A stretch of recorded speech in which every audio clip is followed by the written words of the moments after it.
तो बच्चों आप लोगों को पता होना चाहिए कि तत्व क्या होता है, क्योंकि केमिस्ट्री पढ़ने के लिए तत्व की जानकारी बहुत आवश्यक है। तो तत्व क्या होता है, तत्व हम बिल्कुल आसानी से समझेंगे। इसके लिए हमने पिछली वीडियो में पढ़ा था परमाणु किसे कहते हैं। तो परमाणु किसे कहते हैं, किसी भी पदार्थ का सबसे सूक्ष्मतम कण क्या कहलाता है, परमाणु कहलाता है। थोड़ा और अच्छे समझेंगे, मान लीजिए कि हमारे पास एक चाक है, उसको हम ब्रेक करेंगे टूट जाएगी, फिर और ब्रेक करेंगे और टूट जाएगी, तोड़ते जाएंगे, एक समय ऐसा आएगा कि उसके कण उससे छोटे नहीं हो पाएंगे। तो जो सबसे सूक्ष्मतम कण मिलता है उसे ही हम लोग क्या कहते हैं, परमाणु कहते हैं। अब हम देखेंगे कि तत्व किसे कहते हैं। तो जो हमें वो परमाणु मिला है ना, कोई ऐसा पदार्थ हमको मिल जाए कि उसमें एक ही प्रकार के परमाणु हो, तो उसी को हम क्या कहते हैं, तत्व कहते हैं। आइए हम इसके डिफिनीशन पर थोड़ा सा फोकस करते हैं कि तत्व किसे कहते हैं।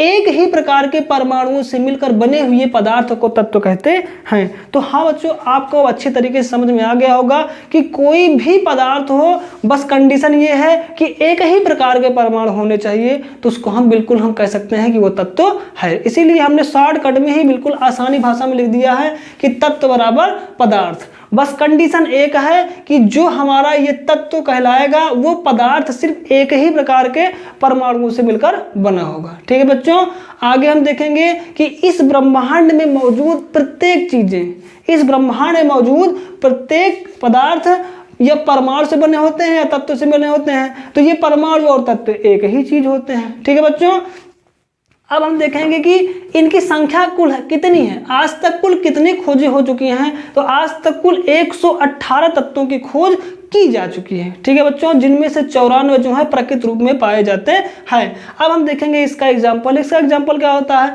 मान लीजिए एक कोई पदार्थ है जिसका हमने नाम दे दिया हाइड्रोजन। तो इसका मतलब क्या हुआ कि ऐसे परमाणुओं से मिलकर ये हाइड्रोजन बना हुआ है जिसमें एक ही प्रकार के परमाणु हैं, मतलब उसमें हाइड्रोजन के ही परमाणु होंगे। अगर हमने कार्बन ले लिया तो उसमें कार्बन के ही परमाणु होंगे। तो जब एक ही प्रकार के परमाणुओं से मिलकर कोई चीज बनी होगी, कोई भी पदार्थ बना होगा, तो उसी को क्या कह देते हैं, तत्व कह देते हैं। ठीक है ना बच्चों।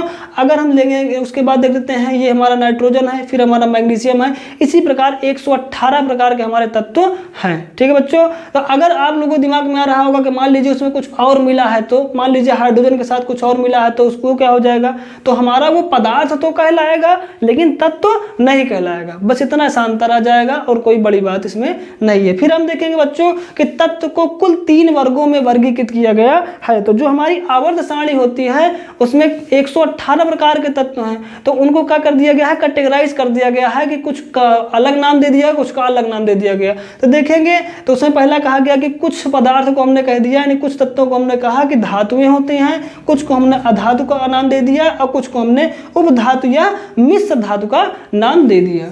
ठीक है बच्चों, तो इसी के साथ हमारा ये लेक्चर समाप्त होता है। यदि आपको कोई भी किसी प्रकार का डाउट होता है तो आप हमें कमेंट बॉक्स में कमेंट कर सकते हैं। इसी के साथ धन्यवाद, आगे बढ़ते हैं।